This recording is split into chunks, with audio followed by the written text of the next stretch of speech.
Good evening, class, and welcome to our advanced and our ATS taxation for tonight.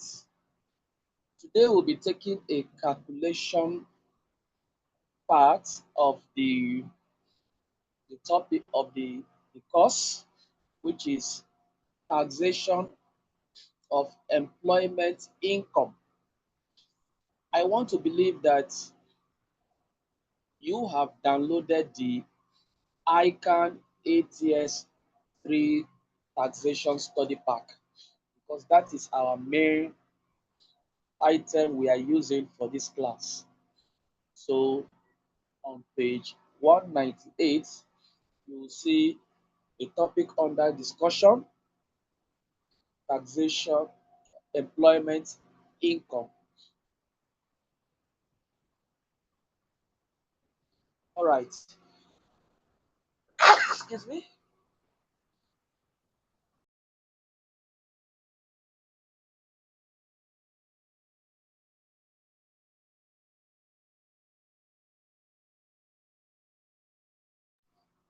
What are the learning objectives?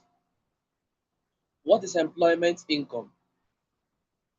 What are the taxable persons? And how do you calculate all that is required for a taxable person? These are things that we are going to learn today. After studying this chapter, we should be able to draw a distinction between contracts of employment and contracts for employment. We should be able to differentiate between the two types of employment. Then we'll distinguish between among employment, vocation, and profession.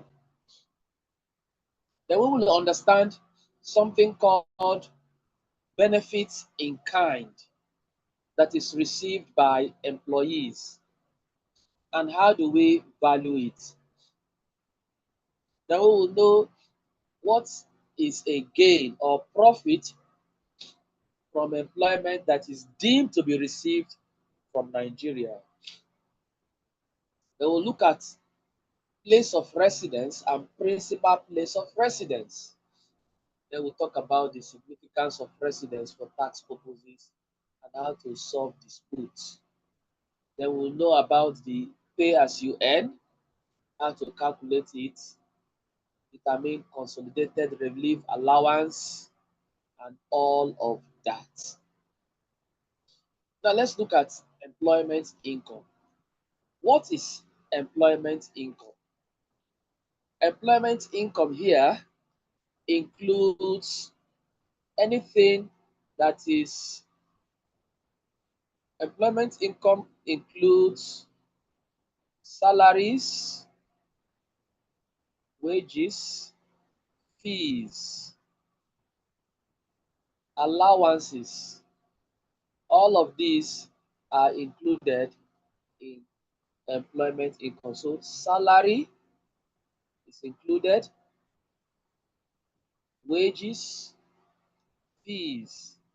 All of these are included in employment income. We have allowances or gain or profit from employment, including compensation, bonuses, premiums, or other benefits or that is granted to anybody who is an employee.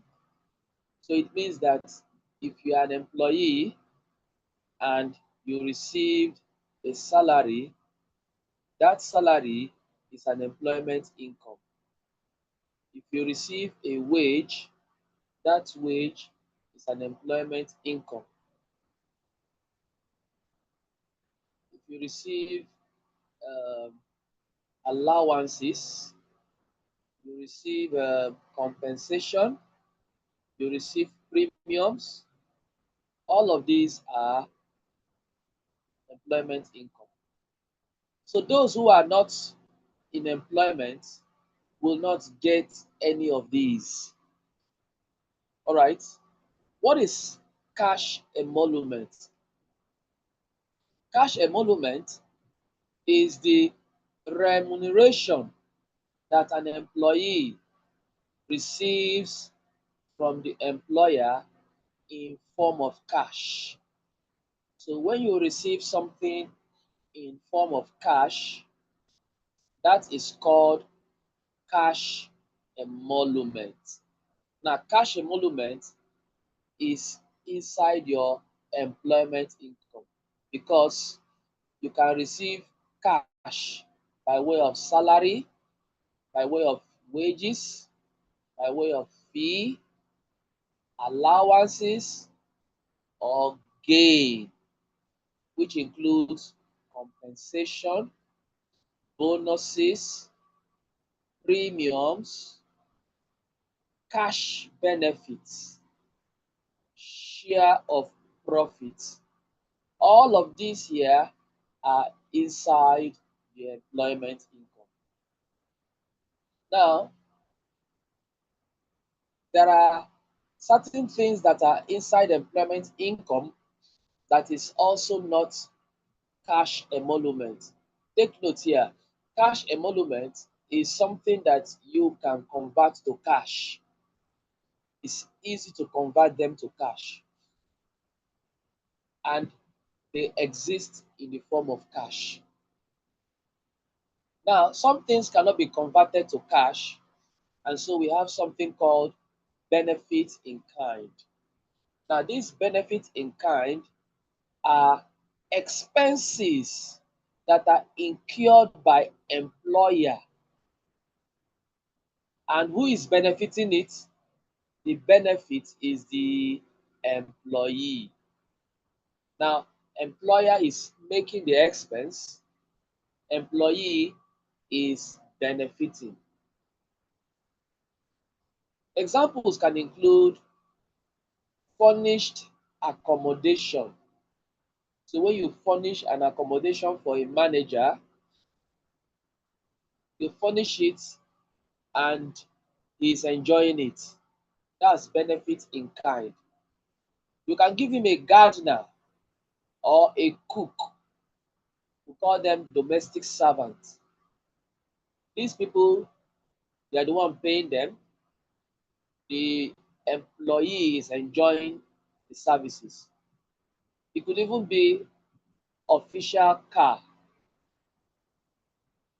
You give him an official car. He didn't buy the car, but he's enjoying the official car. So that is benefit in kind. Then maybe you now added a chauffeur or a driver to drive the man, and he is not the one paying them. The company is paying the chauffeur. So that is another benefit in kind. Then we have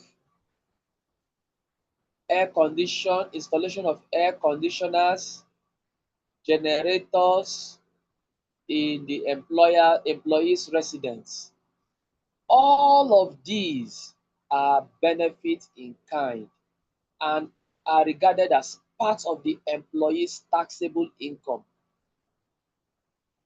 So you see here, employees' income could include two things. Employment income could include cash. So to emphasize it now, employment income will include, sorry,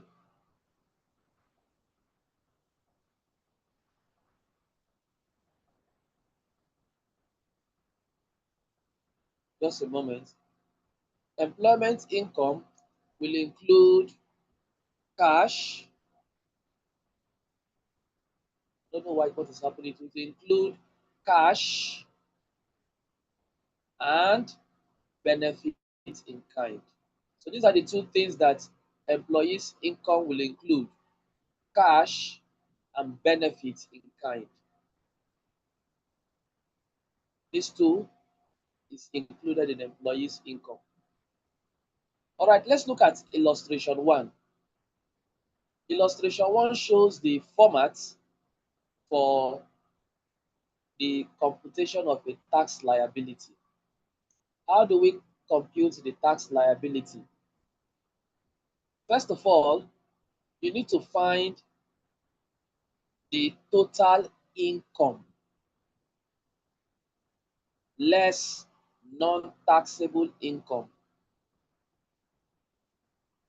So it means that all the incomes that the employee has gotten from salary, from bonuses, from shares, you add all of them and you get total income. You need to remove the income that should not be taxed. For example, dividend income. And you have gratuity. All of these two income are not taxed. So you now say less tax exempt, which is the non-tax income. Okay, the non-tax income is done. You now do less tax exempt. What you now have here is pension contribution. You remove them. National Housing Fund. You remove them. National Health Insurance Scheme. Life Assurance Premium and gratuity. Now, when you get that, when you've done that, what you've just calculated is your gross income. After getting your gross income, what happened? You need to remove something called consolidated relief allowance. So you have to either compare 200,000 or 1% of gross income, whichever is higher, plus 20% of gross income. When you have done that, what you get is called chargeable income. Then when you've got your chargeable income, you need to do your tax. The first 300,000, you charge it at 7%, that will give you 21,000. The next 300,000 at 11% will give you 33,000. The next 500,000 at 15% give you 75,000. The next 500,000 at 19% will give you 95,000. The next 1.6 million at 21% will give you 336. Now, if you were to add all of these that you've just calculated from 21,000 to 336, it will give you 560. So let's do it together. To give you 560, let's do it together. 21,000 plus 33,000 plus 75,000 plus 95,000 plus 336,000. That will give you 560. So now, if your chargeable income is more than 3.2 million, that means you come to this level, it have a balance. Anything more than 3.2 million, the balance will be charged at 24%. We don't know what that balance would be. Just put that. So what you have here, anything you have here, you add it to that 560 we've calculated, that will give you your taxable pay or your tax liability. Then if you have any withholding tax, this is when you need to remove the withholding tax that you've suffered. You need to claim it here. Then the difference is your final tax liability. Now this is the format. Okay, so your format is on page 229, or let's say page 200. Page 200. Now, persons that are chargeable under the Personal Income Tax Act. The Personal Income Tax Act 2004 provides for taxation in individuals. It makes special provisions for taxation of those in employment. Now, Section 10 of that provision states that the gain or profit from an employment shall be deemed or to be seen to be derived from Nigeria if if it fulfills the following condition. One, the duties of the employment are wholly or partially performed in Nigeria. Now, if you are doing work wholly or partly in Nigeria, that income is seen to be derived in Nigeria. Now, unless the duties are performed on behalf of an employer who is in a country other than Nigeria, and the remuneration of the employee is not borne by a fixed base of the employer in Nigeria, this is not much of an importance. The second one here says the employee is not in Nigeria for a period or periods amounting to an aggregate of 183 days, inclusive of annual leave or temporary leave of absence, or more than any 12-month period commencing in a calendar year and ending within the same year or the following year. So what it means here is that if you are staying in Nigeria for less than 183 days, even if it is annual leave, you are not working, but you are in Nigeria, and it is less than 183 days, you will not be taxed.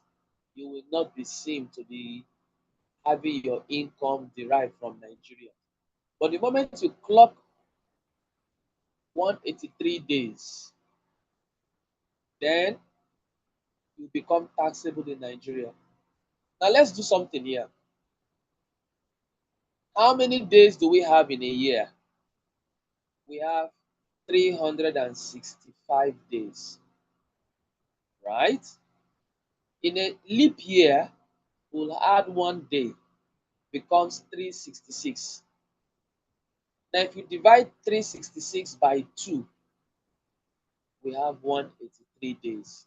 So the moment you clock 183 days in a year that is not a leap year, it means you have stayed more in Nigeria than anywhere in the world. If it is a leap year, it means that half of your time has been spent in Nigeria. So it's taxable.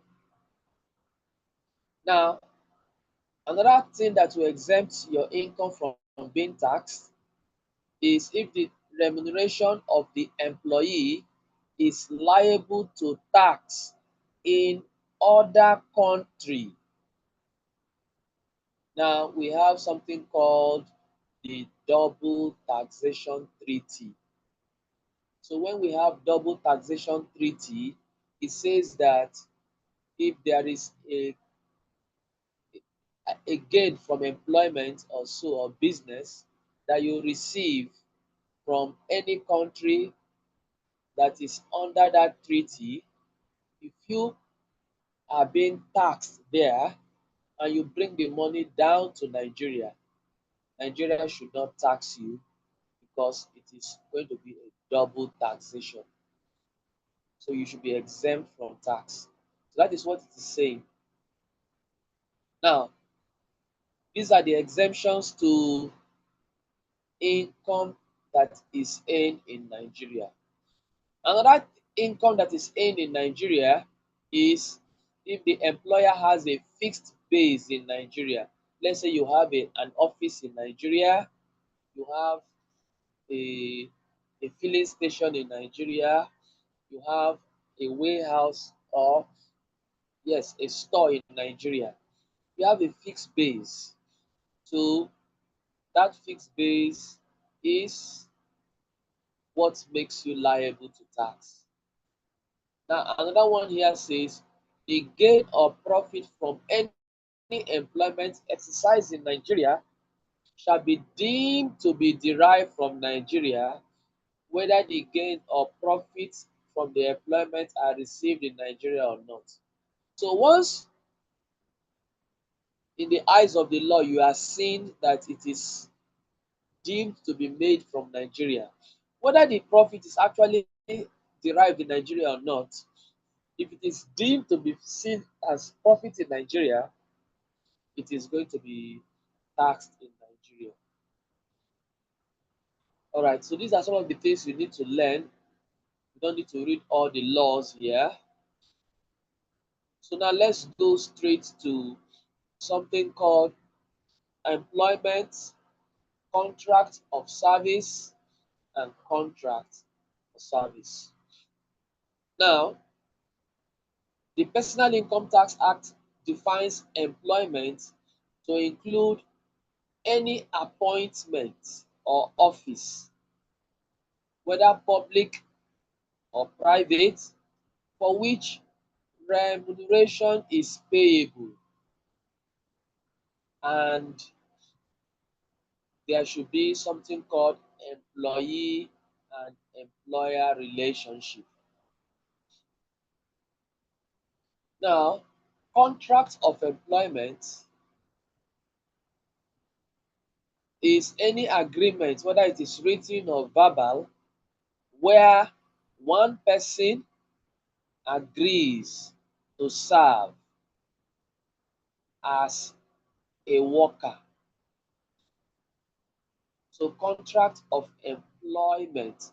So, when you see the word of employment, contract of employment, you see that one person is agreeing to serve as an employee, and the person is working for is called the employer. Now that is contract of employee. Now, contract for employment. Contract of employment is different from contract of employment. So that's the stress here is on the of and for. It's an agreement where a person is engaged as an independent contractor or a self-employed person or vendor engaged for a fee. Now, in the case of contract for employment, there is no employer-employee relationship. You are a vendor. You are not working as an employee. So that's the difference. So you see here, contract of employment, the person is working as an employee. Contract for employment is a self-employed person that is a vendor.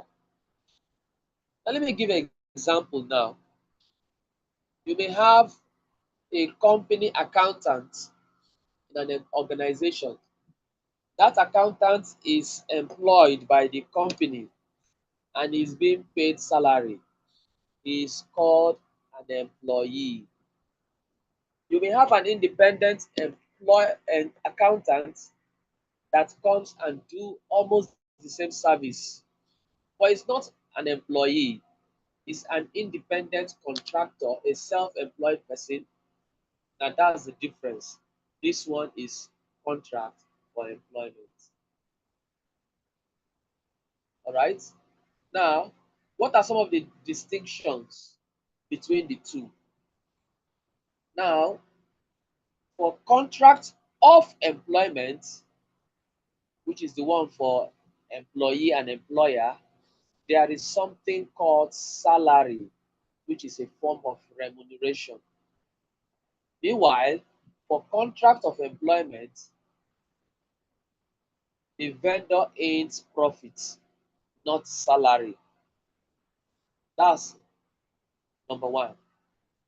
Number two, under the contract of employment, which is uh, employer and employee, the employee is assessed to tax on actual year basis.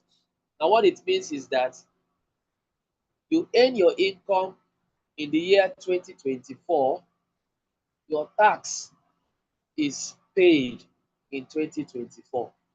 Actual year, the year you earn your income is the year you are being charged to tax. Whereas for contract for employment, it is assessed on preceding year basis, meaning that if you earn your income in 2024, you are charged to tax in 2025. All right. Now, for self-employed persons, which is contract for employment, you will need to register for VAT. Whereas an employee in contract of employment is not required to do so. And finally, contract of employment as an employee has the right not to be unlawfully dismissed. And if he is dismissed, you have to pay him redundancy payment and other employment rights. They call it severance pay. You pay him gratuity also, loss of office, even pay him pension, and when you terminate his appointment unlawfully, you compensate him. Whereas a self-employed person do not have such rights. So these are some of the distinction between the two. All right. Now let's see types of employment.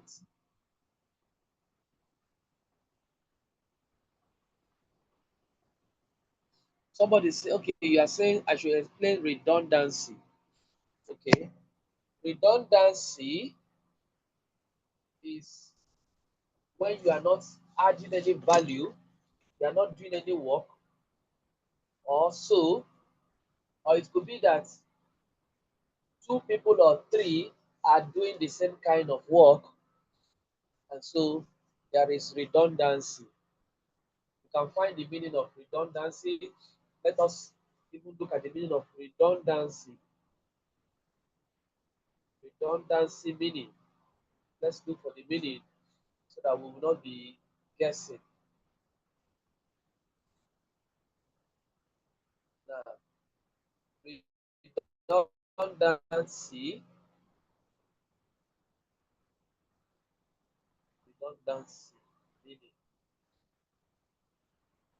The state of not be of being not or no longer needed or useful.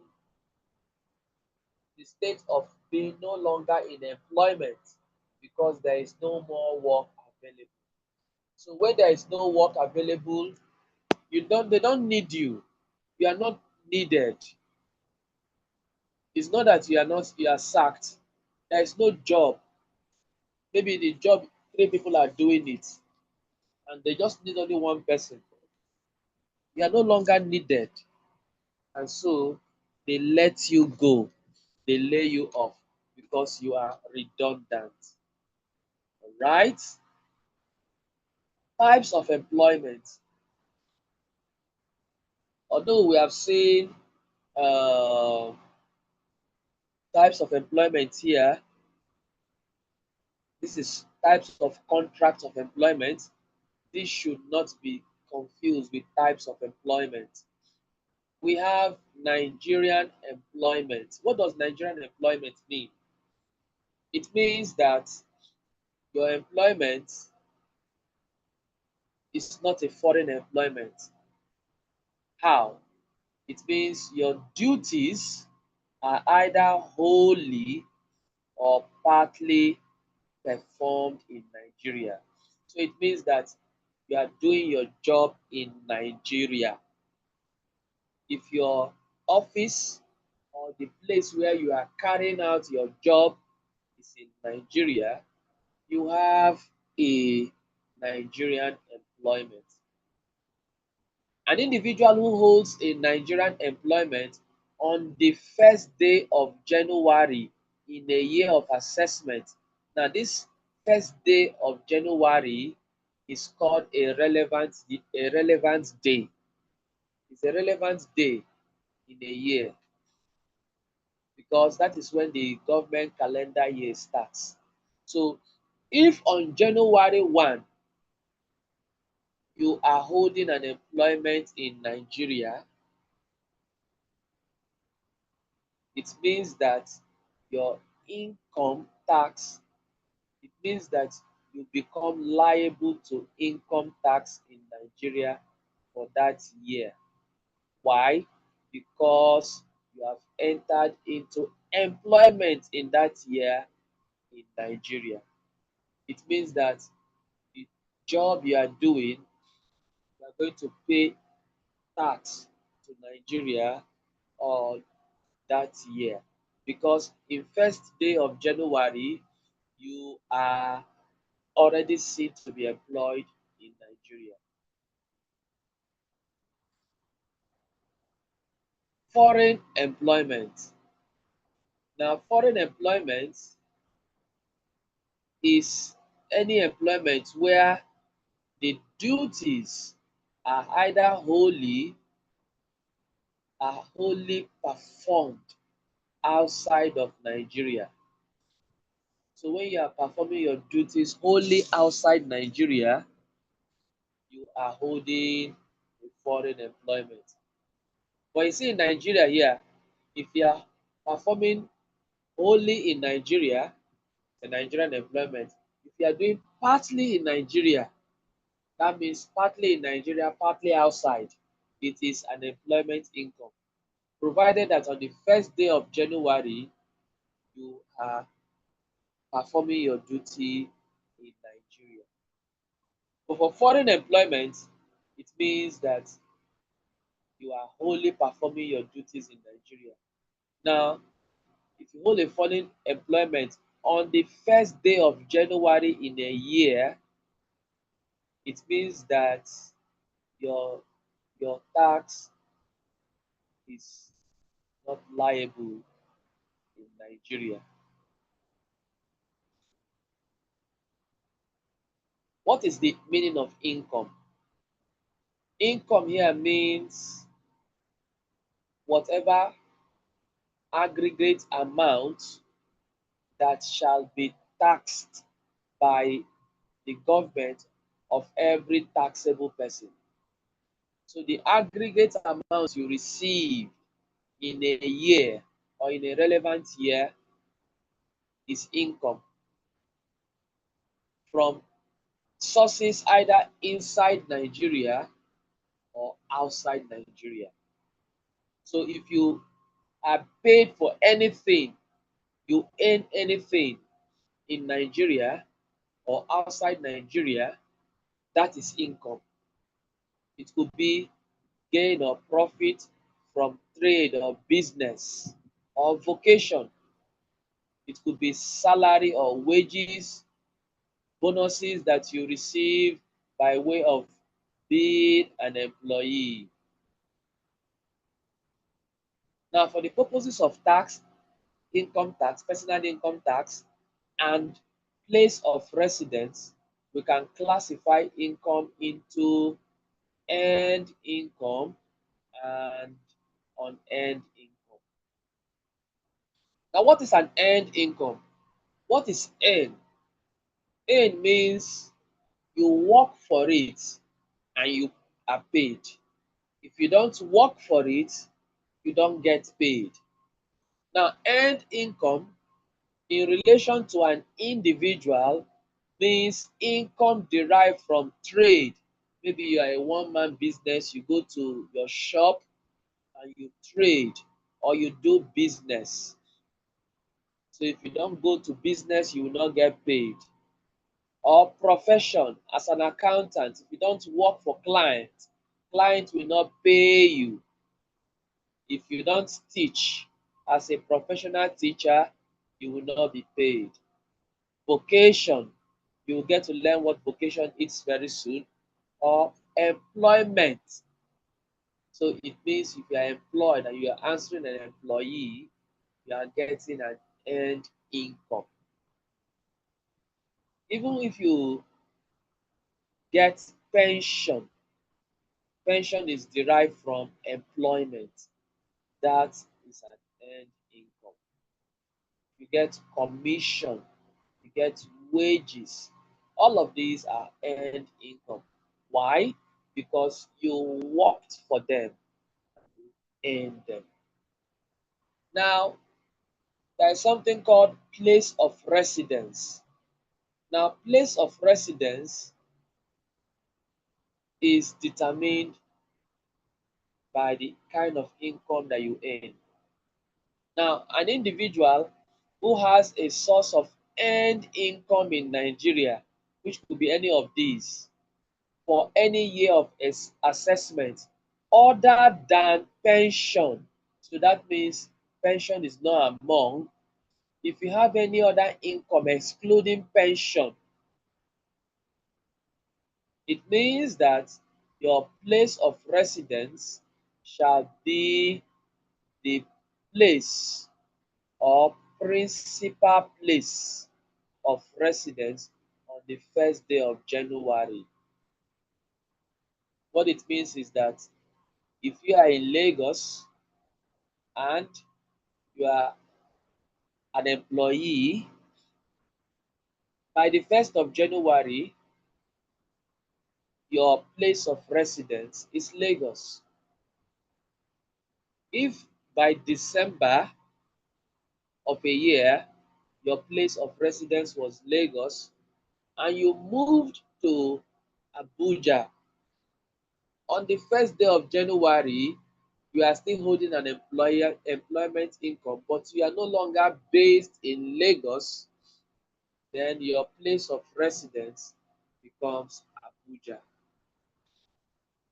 Now, any trade, any employment, any bonuses you get by way of earned income, your place of residence or your principal place of residence, if you have more than one places. Principal place of residence means where you stay the most. That is where determines your place of residence. Now, excluding pension. Now, if the source of income is first acquired by an individual during the year of residence, and he has no place of residence on the first day of that year, he shall be deemed to be resident for that year in the territory where he first established a place of residence during that year. What it means is that perhaps you have been staying in a hotel. You have been staying in a hotel since January. You don't have any place that you call your residence. But now you started earning income. Start earning income, but you are living in a hotel. Now, anywhere in Nigeria where you first establish a place of residence, that becomes your residence. In any other case, the individual, that means if any other case apart from these two described above, the individual shall be deemed to be resident for that year in any territory from which any part of his hold or his earned income is derived in Nigeria. If the income is derived from more than one territory, then we will take it to the Federal Capital Territory. So if you cannot determine, if you cannot determine your place of residence, then where the income is derived shall be seen to be your place of residence. Otherwise, if it's more than one place that you are earning your income, then we will take it to the federal capital territory. Now, the second one is unearned income. Unearned income. That means you don't need to work, but you earn. Now, that means even earning while you sleep. Now, these are derived from sources other than employment or business or reward for services. It includes investment incomes. So when you make an investment, you just work once, but it's paying you several times over. For example, we have rental income.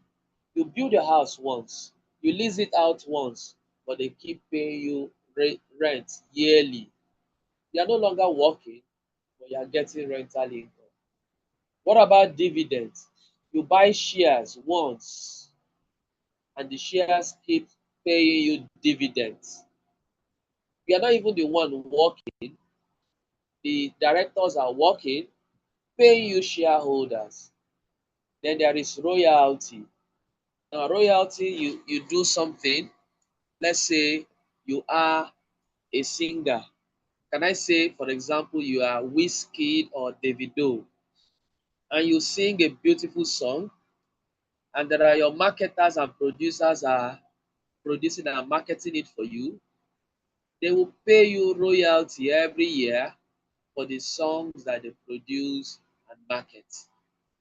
Now, you didn't sing the song two times. You went to you may have taken some considerable time to go to recording, but when you record that one recording that was being accepted, even though it's several recordings, it puts together to form one album. You wouldn't do the album more than once, and it gets sold several times, and you get royalties.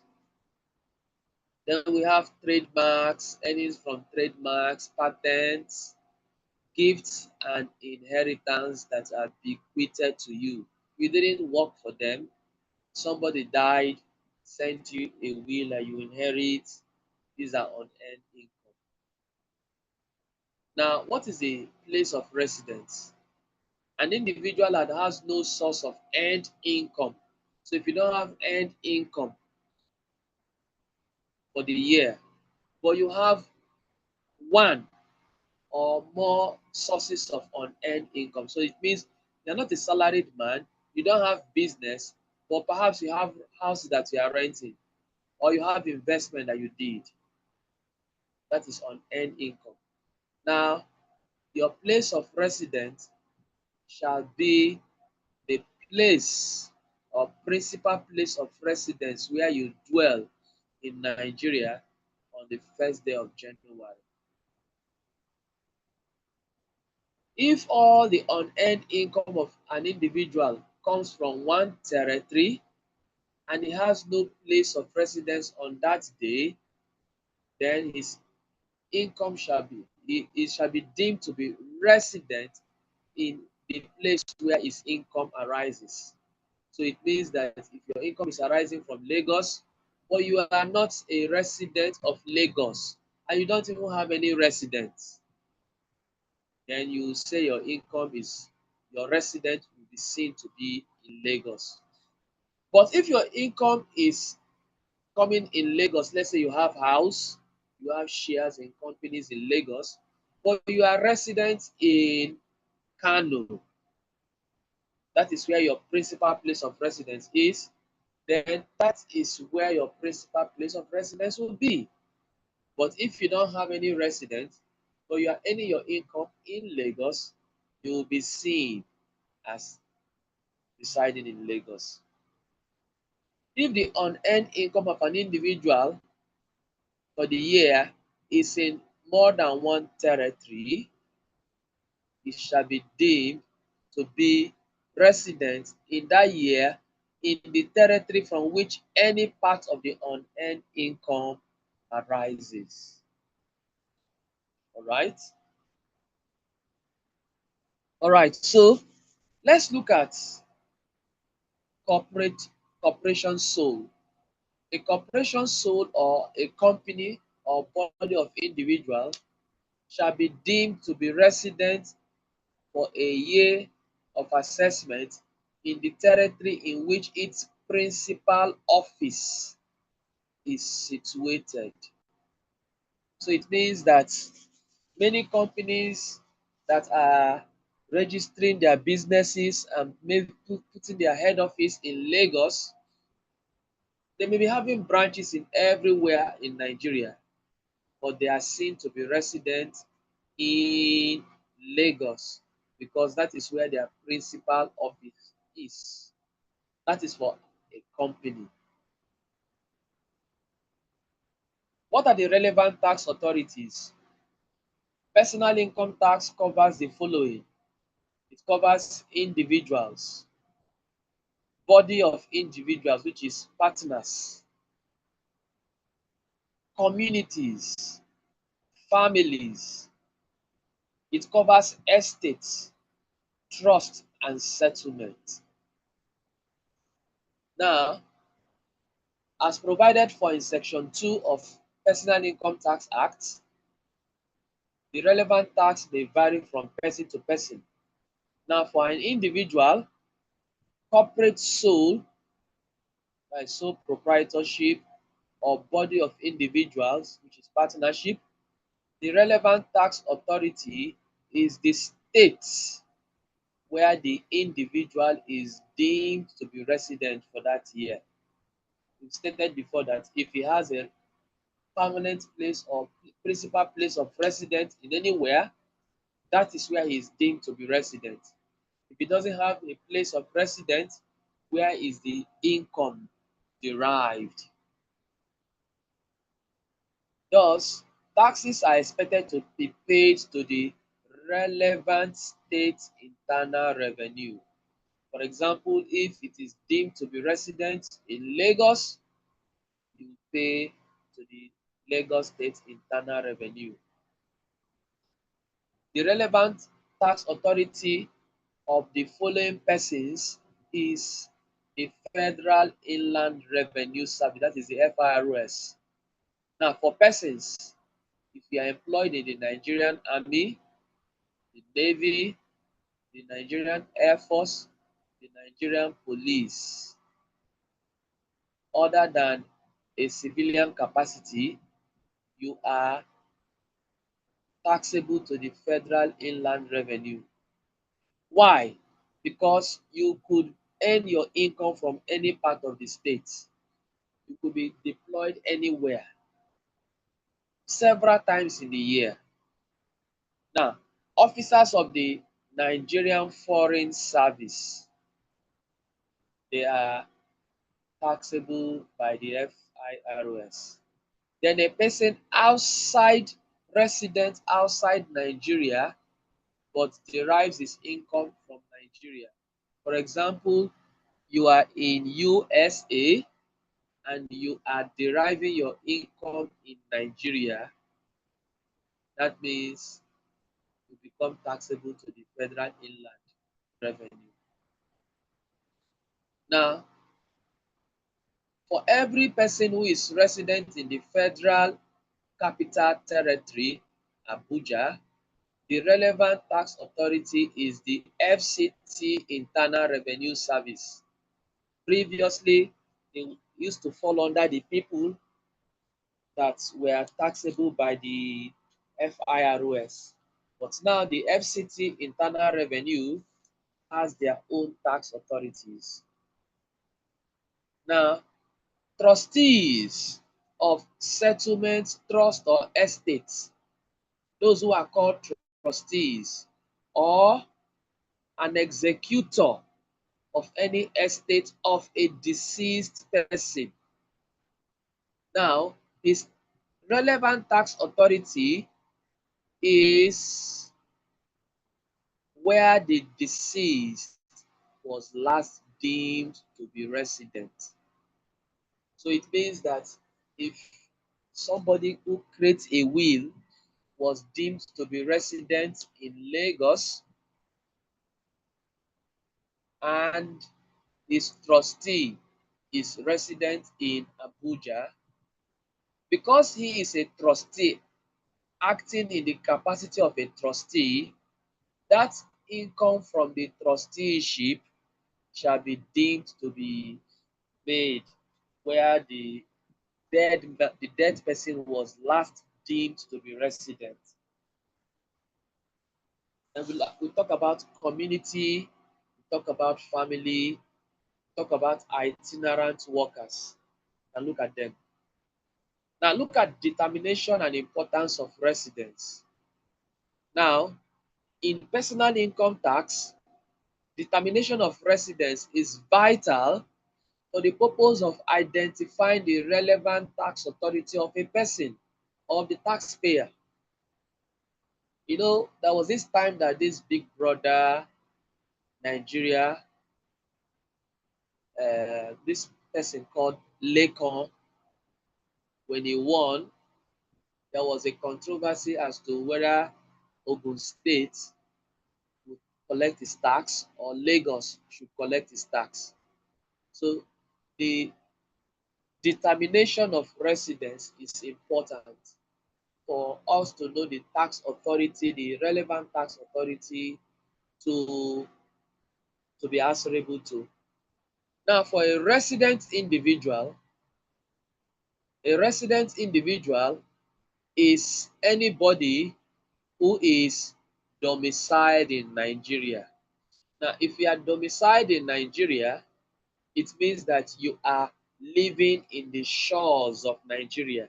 You are living in one of the 36 states in Nigeria or FCT. It means you are domiciled in Nigeria.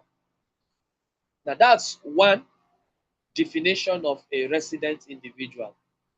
Now, another definition is that you could be a person who is not in Nigeria for some time, but all the time that you are in Nigeria, if they add all of them together, it amounts to 183 days or more in a 12-year period.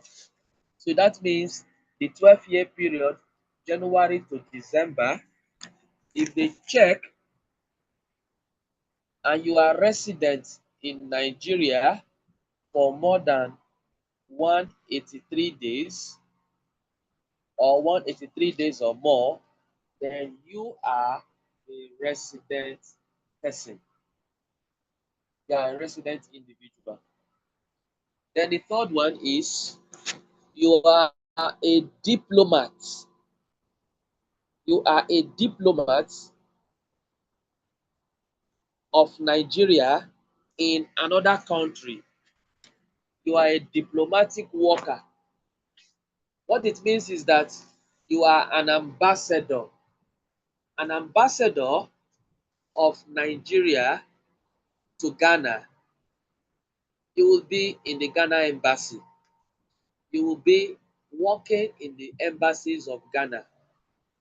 That means you are physically in Ghana's territory, but because you are a diplomatic agent of Nigeria, you are seen to be resident in Nigeria. Now, the US or the yes, the US ambassador to Nigeria is representing US in Nigeria. This person is in Nigeria physically, is domiciled in the Nigerian territory, but because he is a diplomatic agent of another country, he is not a resident individual. All right. Now we look at non-resident individual. Who is a non-resident individual? Is someone who is not domiciled in Nigeria, who stays also for less than 183 years but derives income from Nigeria, or he is a non-diplomat, is a diplomatic person of another country in Nigeria. Now, residence and nationality. Residence and nationality is different. For example, I may be a national of Nigeria, but if I am not living in Nigeria, I may not be resident in Nigeria. For example, you usually hear people say Nigerians in the diaspora. These are Nigerian nationality, but they are not resident in Nigeria. You can also see that there are some, let's say, our football coach may be from a foreign country. He may be, let's say, from Germany. He's a national of Germany. But because he is in Nigeria for more than 183 days, he becomes a resident of Nigeria, but not a national. So the Nigerian tax laws importance is attached to residence and not nationality. So the same condition applies to both Nigerian nationals or a foreign national person as long as they are residents in Nigeria. So you don't say that, this is an Oyibo man or a foreign man and you don't want to tax him. As long as he fulfills the conditions of residence in Nigeria, he should be taxed. Now, what is this place of residence? A place of residence means a place available for your domestic use. Now, domestic use is where you normally do your domestic work, where you usually live. Now, it does not include hotel, rest house, or temporary lodging. You go to someone's place and squat, it's a temporary lodging. You are staying in a hotel, it's a temporary lodging. But where you are, and they ask you, where do you live? I live at so and so. So it means that when you travel to the village and you are based in Lagos and you travel to the village, your village is not your permanent lodging, it's a temporary lodging. You are not based in your village, even though on January 1, you may be seen to be in your village. You are based where? In Lagos, and that is where you are seen to be resident on the first day of January. Now, principal place of residence has to do with when an individual has two or more places of residence on a relevant day and not being both within one territory. Okay, let me see the question. What if the person lives for 2 months in a hotel? It doesn't matter how many months.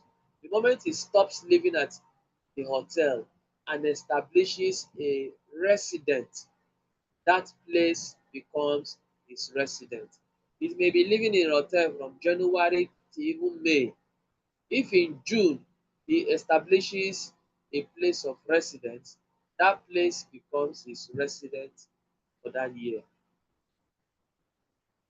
Okay, we are explaining principal place of residence. It means you have two places of residence. It means you are residing in Lagos, you are residing in Abuja. Okay, these places are not within one place. Now, if that person is an individual that has no sources of income other than pension, he doesn't have earned income, he's not a salary earner, he doesn't have houses, the only income he has is pension. His principal place of residence is those places in which he usually resides.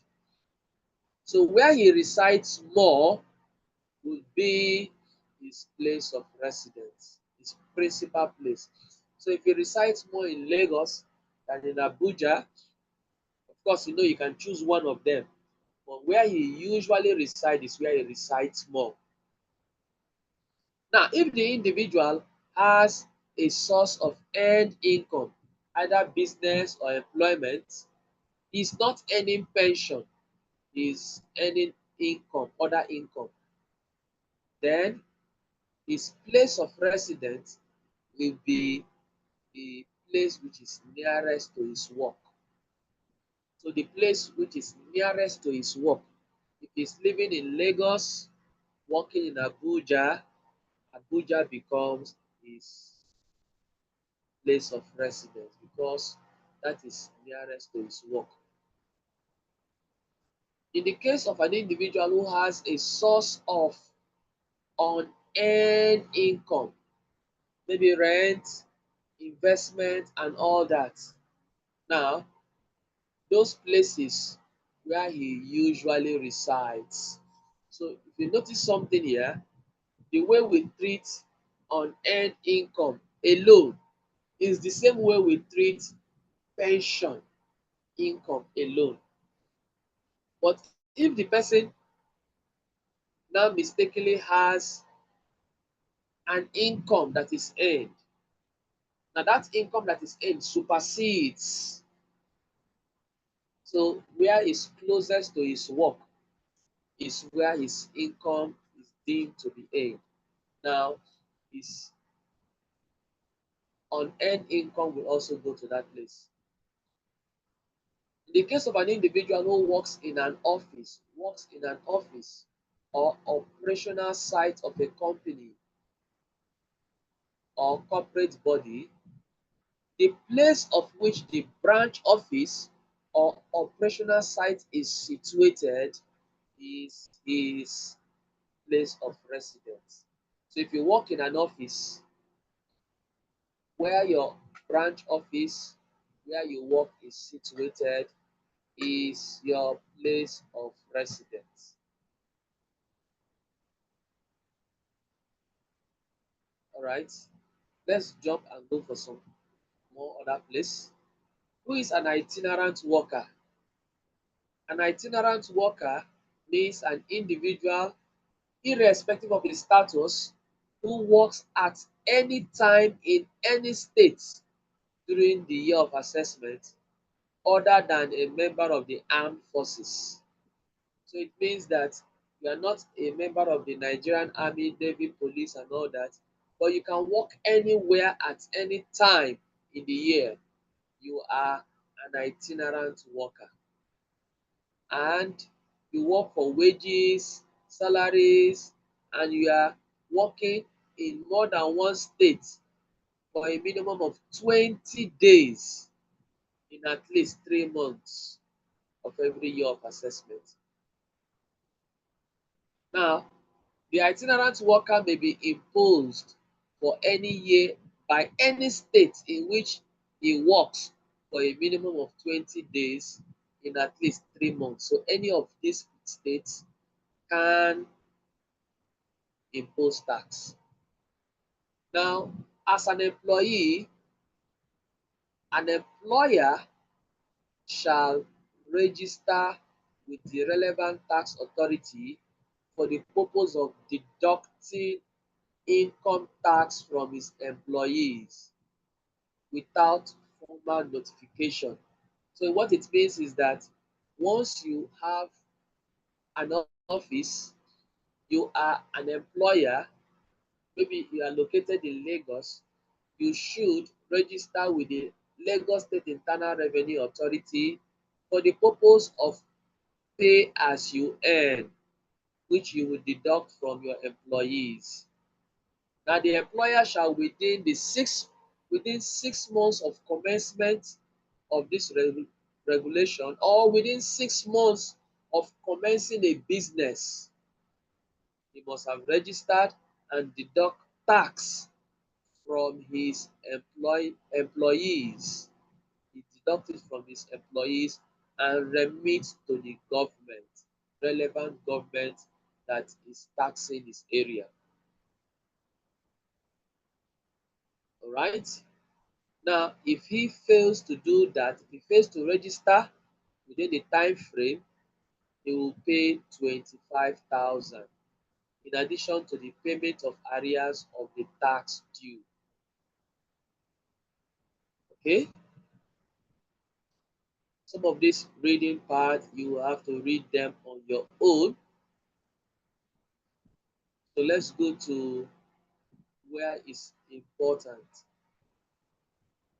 Filing of returns by employers and employees. Employers are required to file not later than the 31st day of January of each year. They are to file the returns to the relevant tax authority of all the employment income that they have paid to their employees in the preceding year. So by January 31st, all the employment income, all the taxes you have been collecting, you will need to file all of them on or before 31st of January. An employee who contravenes that shall pay a penalty of 500,000. 500,000. So that's the penalty. An employer may not employee pay that.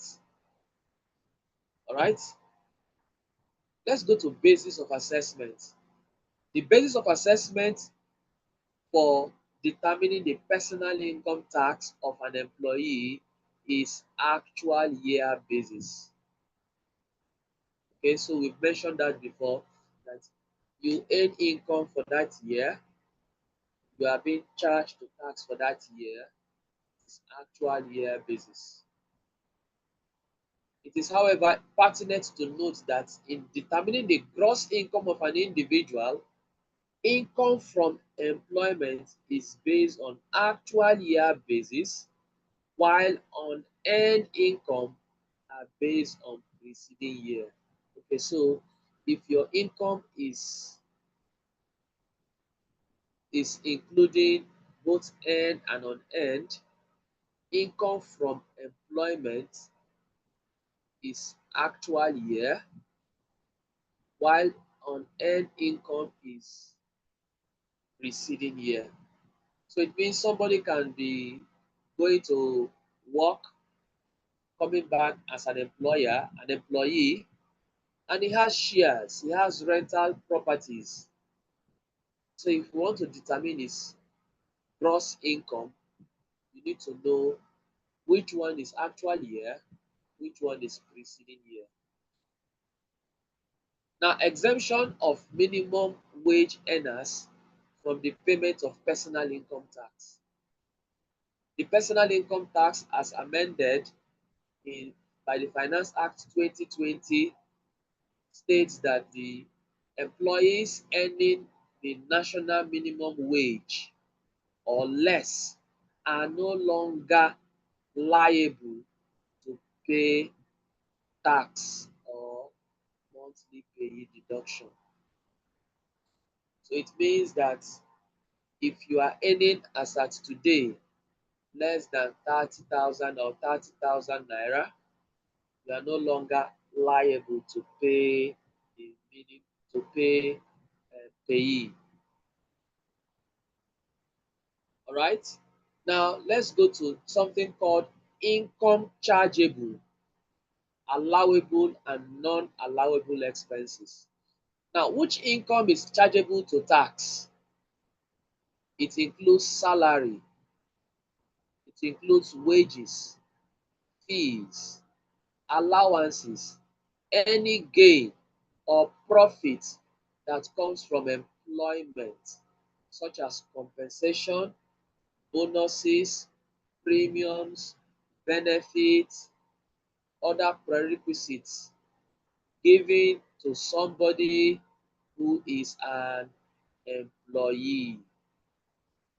All these are chargeable to tax. Now, what are allowable deductions? Allowable deductions are those deductions that you are permitted by law to remove from your chargeable income. Now, this includes a sum payable by way of interest on money borrowed. So if you borrow money and you are paying interest, that interest is allowable. If you interest on capital, interest on loan for developing an owner occupied residential house. So it means you borrow money to build a house, and that house you are occupying it. The interest on that loan is allowable. Rent for that period and the premiums, the liability for which was incurred during that period, payable in respect of land or buildings occupied for the purpose of acquiring income. So rent paid for the purpose of acquiring income is allowed. Then any expense incurred for repair of premises, plant, machinery, fixtures, all of these are allowable. Then we have provision for bad and doubtful debts that is specific in nature. If it is general, it is not allowed. Any bad debt written off. Now, this is different from provision for bad debt. Provision means it has not happened, but you are likely saying it may happen. But bad debt, it has already happened. Then we have contribution to pension, approved pension fund, provident or retirement benefit fund to any recognized pension, recognized under the Pension Reform Act. Then we have legal expenses that are in general legal advisory service, retainership fees, renewal of short lease. Now, any other expense approved, okay, that is proved to the revenue service to be incurred wholly, reasonably, exclusively, and necessarily incurred. It is called REN, WREN. Once you can prove to the revenue service that these expenses you made is wholly incurred, reasonably incurred, exclusively incurred, and necessarily incurred for the purpose of a business, then it is allowable. Then we have the non-allowable expenses or deductions. Once the expense is a private expense, it's not allowed. If it is a capital expense that is withdrawn from the trade, it is not allowed. Now, any loss that is recoverable under an insurance is not allowable. The rent or cost of repairs that is not incurred for the purpose of producing income, so that is not allowable. Then we have taxes of or income or profits levied in Nigeria or anywhere is not allowable. So any taxes is not allowable. Then if you pay pension to any place that is not recognized by the Pension Reform Act, it's not allowable. Then depreciation is not allowable. Any expense incurred within or outside Nigeria that doesn't have the approval of the minister is not allowable. So far, so good.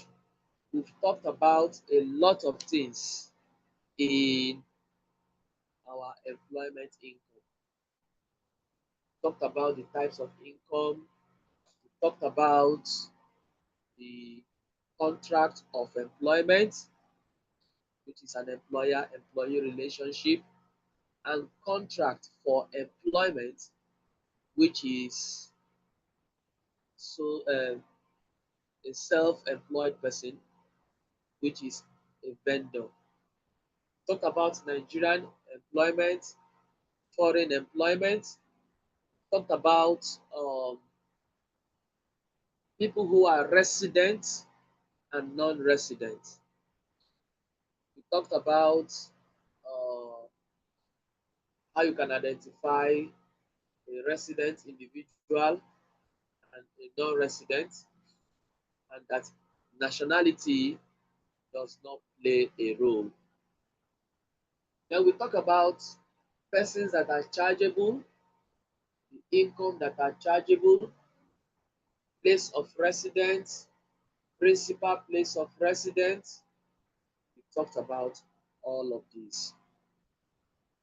In our next class, we are going to talk about the benefits in kind. So we'll be talking about the cash emolument and all that. We'll be talking about benefits in kind, how we can calculate that. Then we'll go into gross emolument, tax exempt deductions.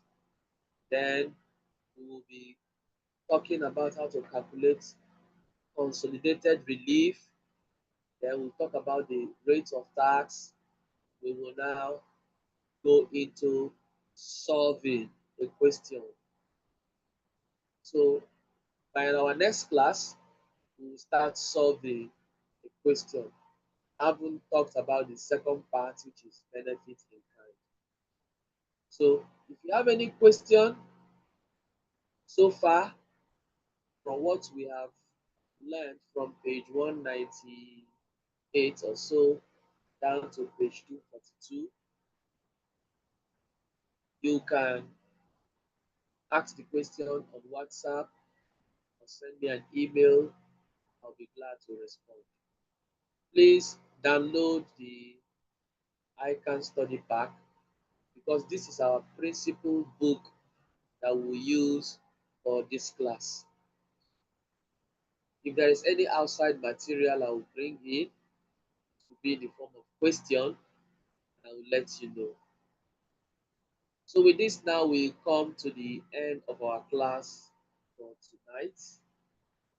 And thank you so much for the time we spent in the class.